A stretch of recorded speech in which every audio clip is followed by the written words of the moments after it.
Bonjour, ici Vincent d'Astuce Trading. Aujourd'hui, nous allons voir que sont les bandes de Bollinger. À quoi servent ces bandes de Bollinger?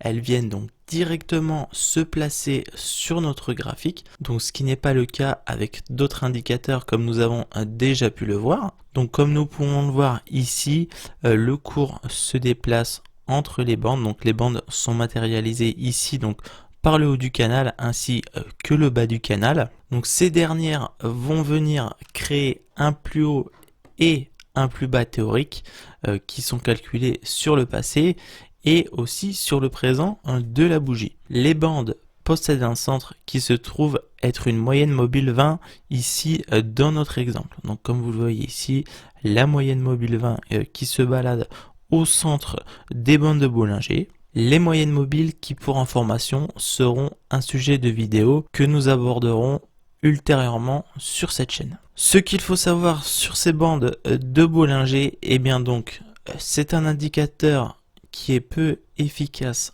en période de range. En général, quand le cours sort des bandes, il aura tendance à les réintégrer.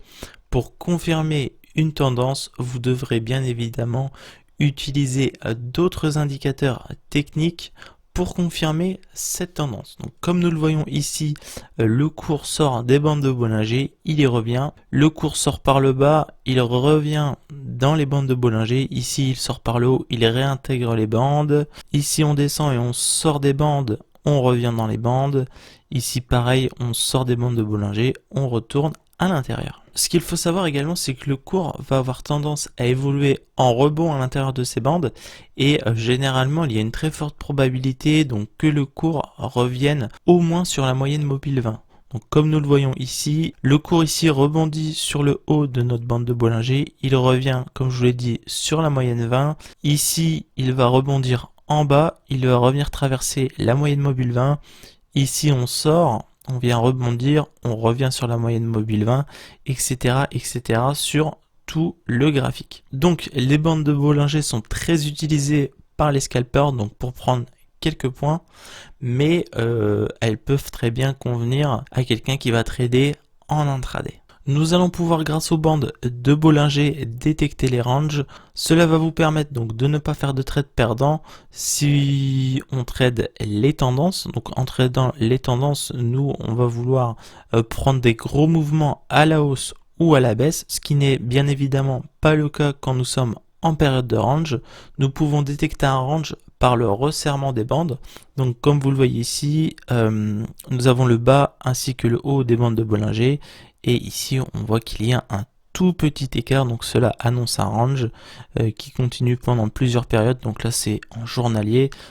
Donc là, on peut voir que on est parti en range pour 3 ou 4 semaines. Et d'un coup, bam, les bandes se desserrent. Et là, c'est parti pour un gros mouvement à la hausse. Rien ne vous empêche cependant de trader ce range et de prendre position sur les allers-retours du cours. Donc comme nous le voyons ici, là vous pouvez acheter, ici ça vient taper, on peut vendre, on revient à la moyenne mobile, ici on peut placer un achat, mais personnellement je préfère prendre des gros mouvements comme celui-ci ou encore celui-ci. Nous allons pouvoir, grâce aux bandes de Bollinger, détecter la reprise d'une tendance.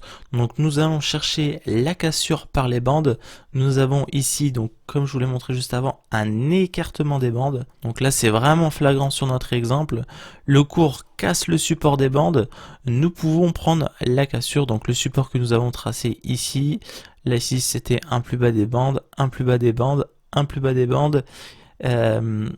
Ici, le support des bandes est cassé et on voit derrière que le cours chute très brutalement. Avec quel indicateur nous allons pouvoir utiliser les bandes de Bollinger? Eh bien, donc nous allons pouvoir le coupler avec le RSI ou le stochastique. Donc celui-ci fera l'objet d'une prochaine vidéo.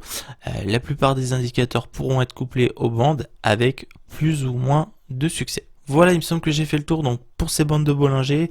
Pensez toujours à vous former avant d'entrer sur le marché. Pensez également à utiliser plusieurs indicateurs techniques pour confirmer une tendance. J'espère que cette vidéo vous aura plu. Si c'est le cas, n'hésitez pas à laisser un petit like. Pensez à vous abonner pour ne pas louper les prochaines vidéos de la chaîne. C'était Vincent, je vous dis à la prochaine. Salut!